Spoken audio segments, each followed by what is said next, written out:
আসসালামু আলাইকুম, welcome back to my channel. আশা করি আপনারা সবাই ভালো আছেন। আলহামদুলিল্লাহ আমরা সবাই ভালো আছি।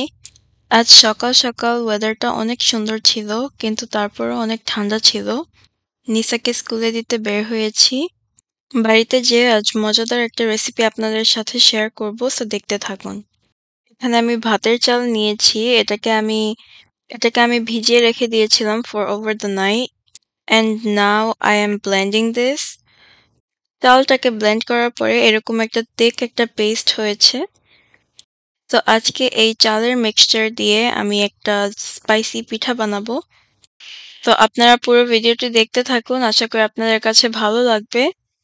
It should look something like this, super creamy.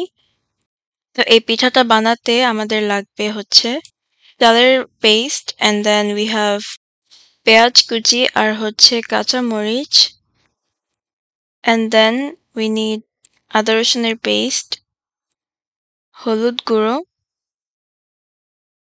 মরিচের গুঁড়ো, ধনে জিরে গুঁড়ো, দিয়ে দিচ্ছি গরম মসলার গুঁড়া,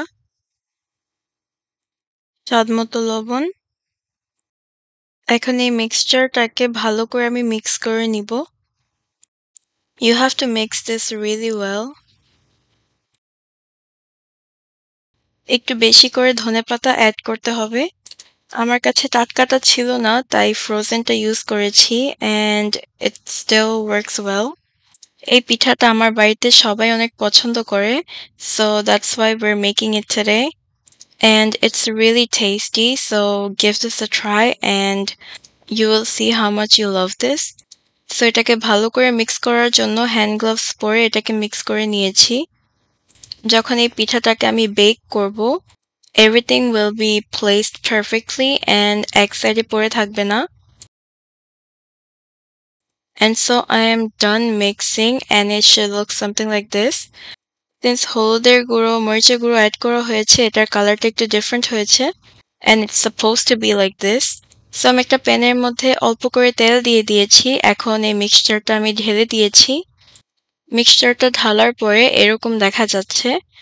সো এটাকে আমি এখন ঢেকে রেখে দিব in low to medium heat until the bottom of the pita bakes.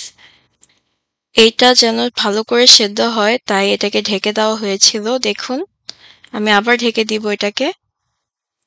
এই পিঠাটা বানাতে একটু সময় বেশি দরকার হয়, and depends on how much you're taking. So পিঠাটা অলরেডি নরম থেকে শক্ত হয়ে গেছে, আর এটাকে আমি উল্টিয়ে দিয়েছি। দেখুন, this is the bottom part. It looks so good. So আমি পিঠাটাকে আবার ঢেকে দিয়েছি until the bottom part cooks, and this is what it looks like. এই ঝাল পিঠাটা অনেক সুন্দর করে হয়ে গেছে। দেখুন, this is the front and this is the back. It looks really good and super delicious. আমি এখন এটাকে কেটে আপনাদেরকে দেখাবো how it looks like. আর এটা পুরোটা বেক হয়েছে অনেক সুন্দর করে। You need patience to make this পিঠা। এই ঝাল পিঠাটা কিন্তু খেতে খুবই দারুণ। দেখুন, ভিতরে পুরোপুরি baked. Looks really nice and it was super spicy. It tasted so good. আমি এটাকে কেটে নিয়েছি, কিউব কিউব করে পিস করেছি, so it's easier to eat. The inside was super soft and spicy. This is a great snack for all time. So আজ এই পর্যন্ত। আশা করি ভিডিওটি ভালো লেগেছে। আল্লাহ হাফেজ, আসসালামু আলাইকুম।